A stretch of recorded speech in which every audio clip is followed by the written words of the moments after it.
so thank you. I'd now like to introduce our first keynote speaker, in fact the inaugural keynote speaker of the conference, who is Professor Rafiqul Islam Molla. He is currently the academic advisor of the International Islamic University, Chittagong in Bangladesh. He has taught in a number of internationally reputed universities in Bangladesh, Kenya, Nigeria, Uganda and Malaysia for many years. And before joining the IIUC in 2012, he was the specialist in economics at the Multimedia University in Malaysia. With Erasmus Mundus EU Fellowship Award, he was a visiting professor to teach at the School on Local Development in the University of Trento in Italy in 2010. He's held many key administrative positions, including the Dean of Faculty. And in many of these universities, he's been responsible for building the departments and the academic programs in which he's been involved. He's supervised many PhD students and is the author of several books and a large number of research articles published in international journals. His teaching and research experience is primarily in development and institutional economics, marketing and faith-based intellectualism, and his recent works on political economy, third sector economics, and Islamization of knowledge. Would you please welcome to give his keynote speech entitled Entrepreneurship and Social Justice, a Structural Framework for Social Enterprise Economics, Professor Rafiqul Molla.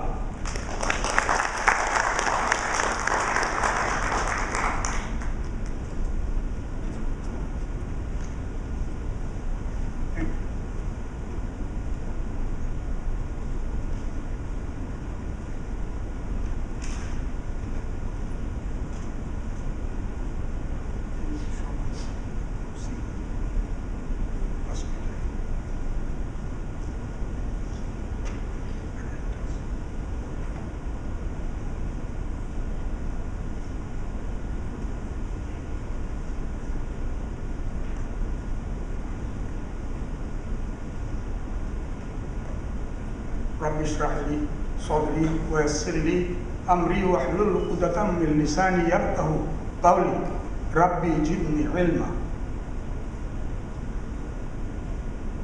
We are praying for raising us in our wisdom and knowledge, and this wisdom and knowledge for good of mankind. Mr. Chairman, Stephen Boyd, fellow speakers, participants, colleagues, ladies and gentlemen. With this prayer, I'd like to start my disclosure,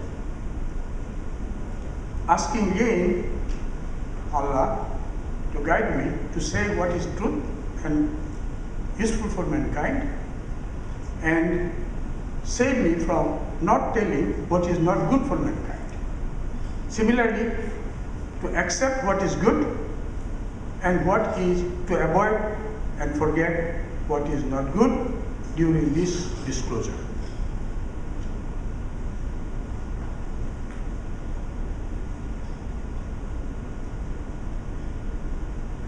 Now I start with the purpose of this discourse is to highlight what is the fundamental goals of Islam economics. Often we are told and we understand it is the maximization of profit, self-interest, through which this economics will grow. And that is not what it is. The goal is humanity's well-being. That was what the father of modern economics, Adam Smith, advocated for. Then I like to highlight the gravity of the situation for the failure of this ongoing economic system, which is market economic system dominantly.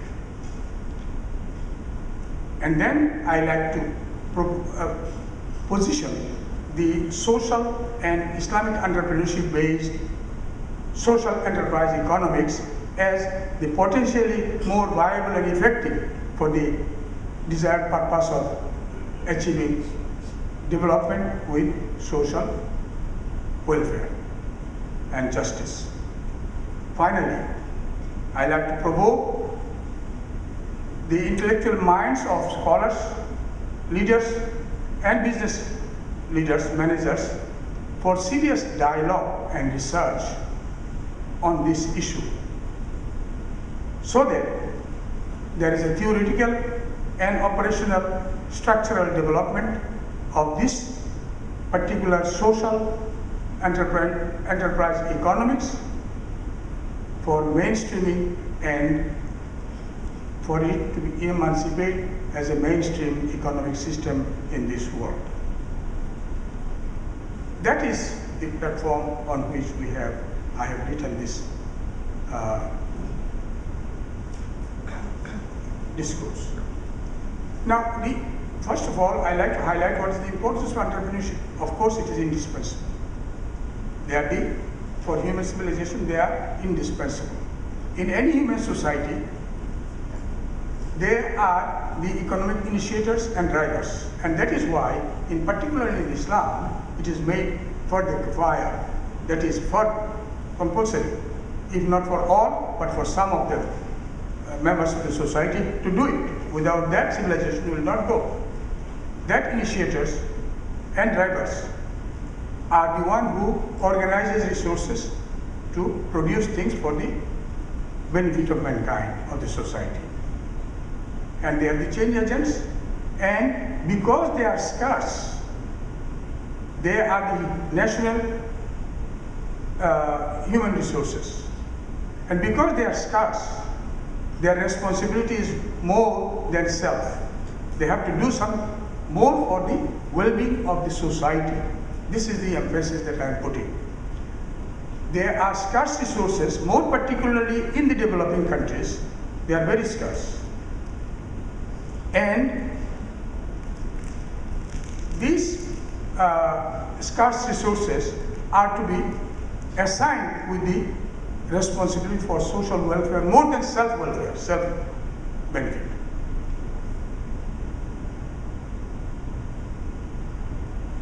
The kind of entrepreneurship that we see we understand that market enterprise entrepreneurship, state entrepreneurship, and of course the non-conventional entrepreneurship side by side to make up. Non-conventional entrepreneurship is used to make up or to fill the gap which the state and market could not provide. They are brought here to meet the minimum requirements for the welfare of mankind that the two systems failed to achieve. But last one is the one, that emerging one, that is the emerging social entrepreneurship.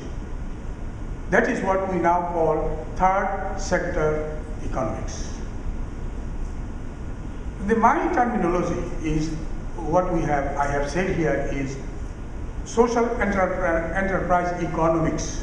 When I say market enterprise economics, state enterprise economics, I like to say it is also social enterprise economics. And the main features of these types of entrepreneurship we have seen. One of the things that we know, those who are students of economic history, we know, starting from Adam Smith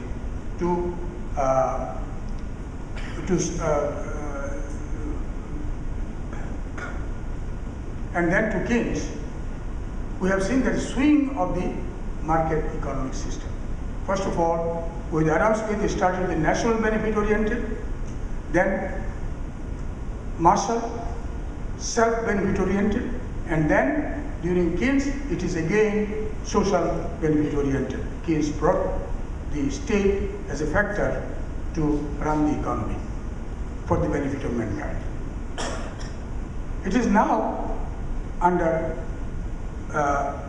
even though after Keynes, the macroeconomics and national states' participation in the economy for the social benefit came to the focus, but still the mainstream is self-interest orientation. Now, of course, it is undergoing a reconstruction with social enterprise economics, that is the third sector economics. The third sector economics is peeping and growing. A lot of scholars are writing but not in the word that I say third sector economics. They are talking about social enterprise, consisting of cooperatives, social business, and fair trade, and then voluntary organizations, non-profit organizations. With those, they are talking about social enterprises. I have gone a little further to say it is social enterprise economics as a system. Without enterprise, social enterprise economics, it remains social enterprise means it's only in the peripheral area. It's only to fill the gap, to meet the minimum unmet requirements. But in my proposal here, I am pushing it to say that let it come as an economic system parallel to the mainstream system. Let us mainstream it. It is now confined to the peripheral activities, consisting of these non-profit organizations activities and non-government voluntary activities. It should go beyond that. We should mainstream it and bring it out as a full economic system. Now we understand the features of the private sector economics and state sector economics. The most important distinguishing feature of private sector economics is that it is self-interest based. It is individual, methodologically it depends on relies on individualism, and profit maximization is taken as a goal, working goal to achieve the same goal that Adam Smith was saying about the social the humanities welfare. But and again, it relies on market competition and as the tool for perfect market economic efficiency. Again, it is with a vision of strongest takes it all, following the Darwinist social philosophy of survival of the fittest. That is the focus that I am putting. At the moment, competition has been taken to the level that strongest takes it all, survival of the fittest, which does not fit to the human society. It could fit to the animal society, but not to the human society. That is the contradiction that is there. And again, competition, there is this competition has got a contradiction as well, that we should see later on. Now, what is the public policy sector economics? The main feature is that it is social benefit oriented. But what is its most important demerits? It is inherently inefficient. These two together, the crave for self-interest and failure of the private state enterprise economics together made this whole situation took us to the situation that we are now. Let us take then during the time of Adams, the early 90s, early 20s century became the state as a factor in the economy. That was the mixed economy that we talk of. But all this failed us, and then we came to the situation where we are now.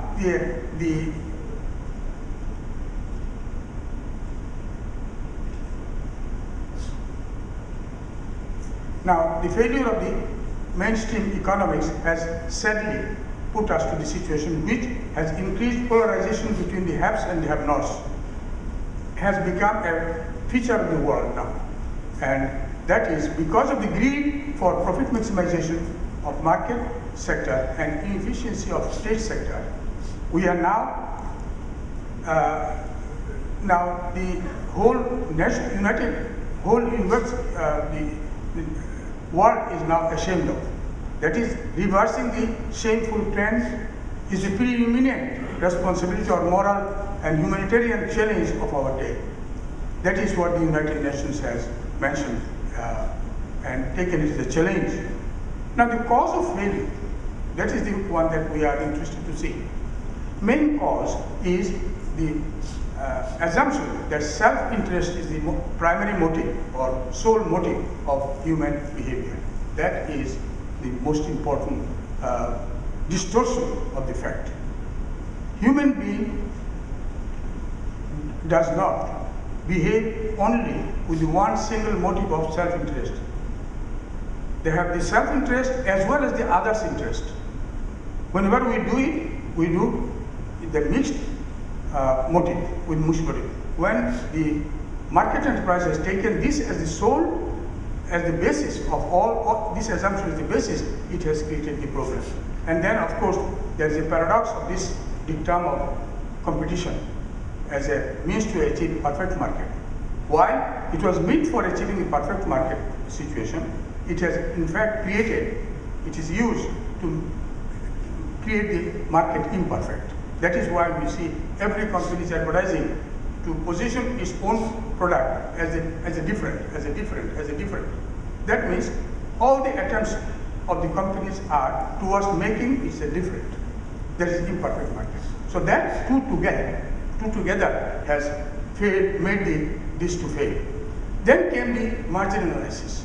When the margin analysis technology was developed, and then there was an unnecessary love for the excessive mathematical exposition in this discipline. This unnecessary love. They were successful in the sense they wanted to make economics as a precision science. Decision, that is the that was science of prediction. For two reasons they did it. To become the darling queen of the social science, and it was successful, and also to make it to be listed as one of the subject for Nobel Prize. And they were successful in the late 60s, 1960s. And we got this listed, and we got Nobel Prize for that discipline. But at the same time, what happened is, it has disentangled economists and economics from the moral and the social determinants of economics. Now, with this too much of mathematization, you cannot really make quantitative analysis of moral side and social elements, social determinants. As a result, it has become disentangled, and it has become actually irrelevant for understanding economics for human society. So these are the causes of failure. And then the next important issue was pervasive drive for competition, for capital accumulation out of greed, and search for new technology and market. It produced British economic imperialism at this initial stage, and then now American state terrorism for control and exploitation of world's industrial raw materials like petroleum and so forth, and the market for their outputs. So that is what is going on. And this situation led to finally 80% of the world population receive only 46% of the world income. And then the richest 1% adult own only 40% of the world's total wealth. And 2% of the 2% own more than half of the world's household wealth. So that is the situation which is embarrassing to the human international community. We already said that too much of love for the mathematics, mathematical exposition, has created, instead of good name, earned bad name for economics. It is now easy. The question is economics a study of mathematics or a study of economic behavior of human being? Is mathematics the master or the tool of economics? Now you see that mathematics has taken the master's position. First of all, people think of what kind of mathematical model can we use? Let us decide on the hypothesis and on the problem issues. So that is the other way. We should talk of what is our problem, solve our problem, what is the behavior, and then see which tool fits to understand and analyze it. So that is what has earned disrespect for and failure of economics. And yet, we are being conditioned to believe in the theories they formulated accordingly. and promoted as reflective of the real human motives for behavior and actions. We are taught and made accustomed to and habituated to think and behave according to the theories, formulated based on the distorted assumption and vision of the true nature of human motives for behavior and action. So that is, under that situation, the emergence of social enterprise economics as a move. Social enterprise economics, on the other hand, comprises various non-conventional approaches, that is cooperatives, social and Islamic entrepreneurship, charities, foundation, trusts, works, and other non-profit institutions, which are social mission-driven business organizations. The societal benefit comes in the fore. Self-interest comes to the behind as a consequence or incidental, not the primary motive. Philip Santos, I think this is the definition that is more clearer than others, defines social enterprises as activities that focus primarily on value creation rather than value appropriation.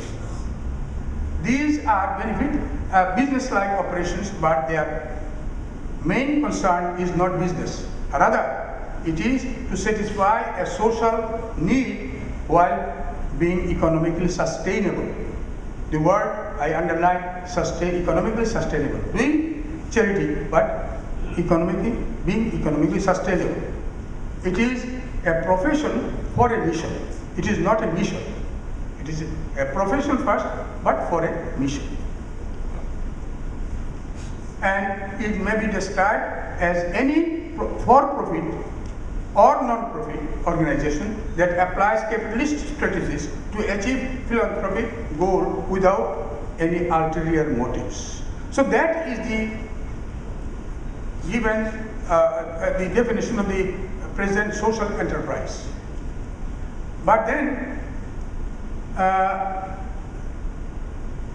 neither profit, not for profit or for profit could be the objective of any alone can serve the natural theme of general or mainstream economic activities. These are extreme cases. There cannot be the mainstream business thing, because even the market economics proposes perfect market as the best condition for maximizing society's well-being, in which enterprises earn only normal profit as part of economic cost. So that is, even the market economics is advocating for it. Social benefit, but at the same time earning my normal profit for survival and stability. So the non-profit concept is not really an acceptable proposition. Under this situation, this social enterprise economics has to be reorganized, not to rely only on non-profit. For example, time short, so we cannot really give much. For example, relying on non-profit, we cannot encourage many of the entrepreneurs to do business. Only a few capable or those who have the ability, they can go for non-profit activities, and only those who are interested for profit, either they are the two extreme groups. But if we like the social enterprise economics to be a system, then it has to make arrangement for earning reasonable profit and doing service to the community for general welfare. Under that circumstance, we need to reconstruction of this whole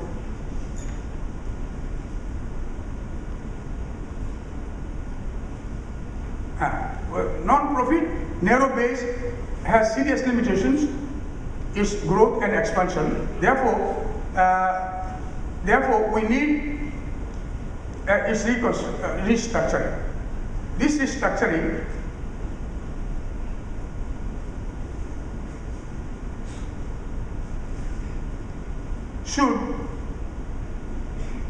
Therefore, restructuring should include widening the scope and broadening the spheres and domains of operations of social enterprise economics. It should include both not-for-profit and for-profit modes of operation to be able to contribute to the growth sector.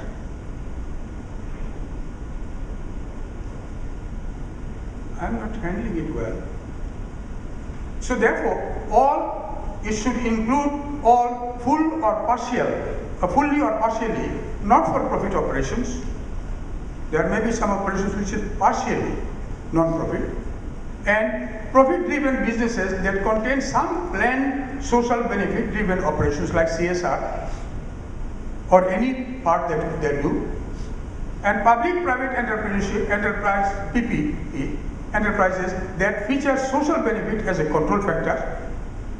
All Islamic business enterprises which with ethics and social benefit as control factor, and cooperatives that serve for benefits of their own members as well as some planned operations devoted to the community benefit. Cooperatives are generally formed for the benefit of their own members.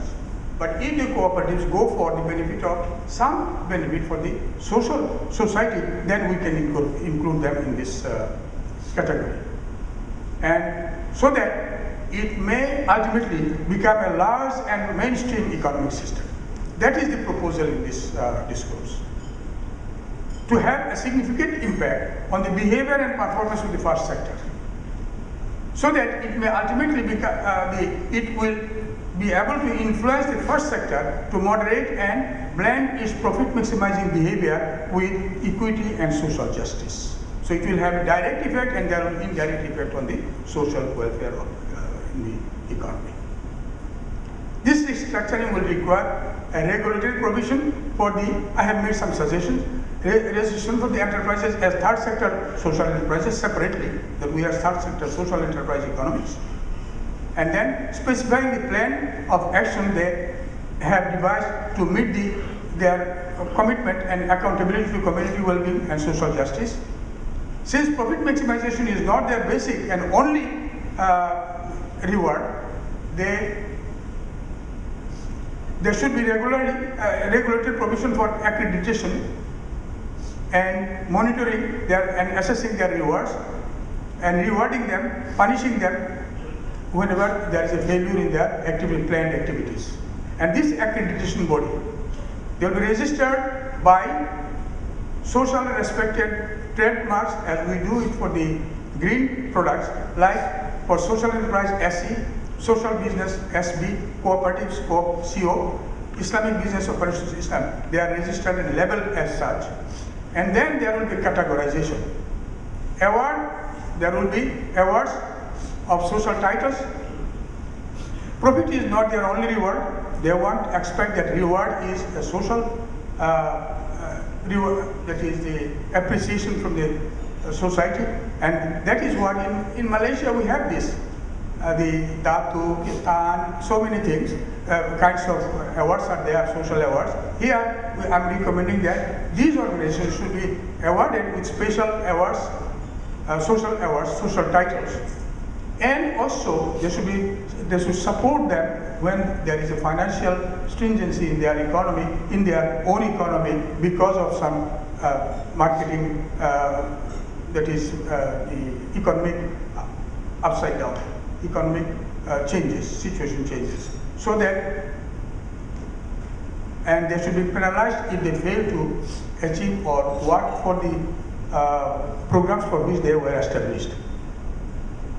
The accreditation body will assess the enterprises to grade as high or low grade social enterprises based on the level of their achievements, so that those who are doing a little bit of social services, they can upgrade them to doing more and more and more, so that they can reach to the highest level of social enterprise economy, enterprises. There will be various institutions for support and professional development of this sector, like Institute for Research, Training and Development on Social Enterprise Economics, Management Institute for Research, Training and Managerial Development of Social Enterprise Economics, and Institute for Training, Studies and Research on Entrepreneurship Development. There are questions why and how the business entrepreneurs will be motivated to do more for social rather than self. And that is academic training motivating issues. That this Institute for Training, Studies and Research for Entrepreneurship Development will take care of it. And that is how we should, as we have in the conventional economics, a lot of institutes and research and so forth, they are doing it, we should also have it for social enterprise economics. Otherwise, it will not develop as a system.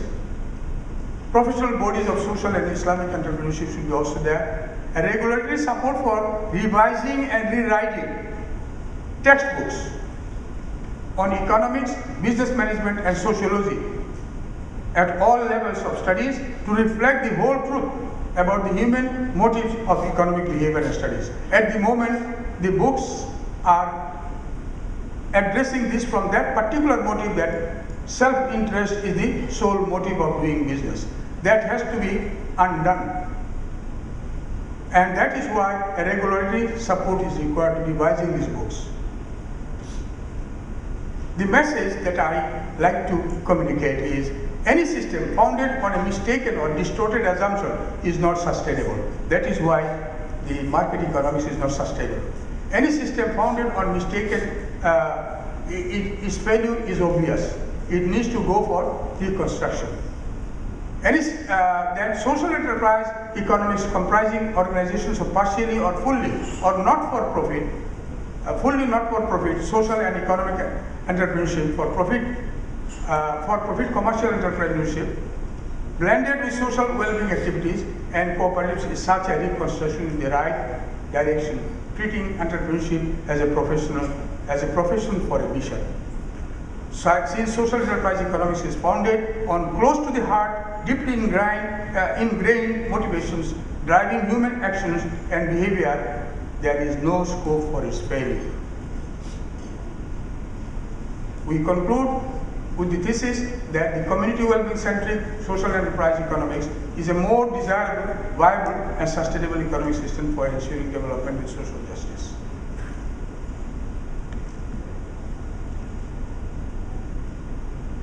The cherished desire.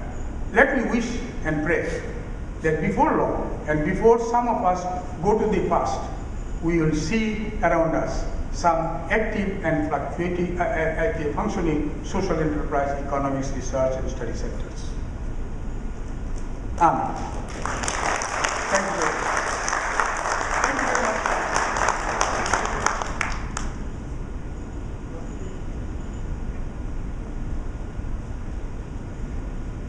Thank you very much for that very thought-provoking speech and presentation, and the first presentation here today. And I'm sure we'll have many opportunities over the next 2 days to think about those things and discuss them. So please, again, thank Professor Rafiqul Molla for his presentation.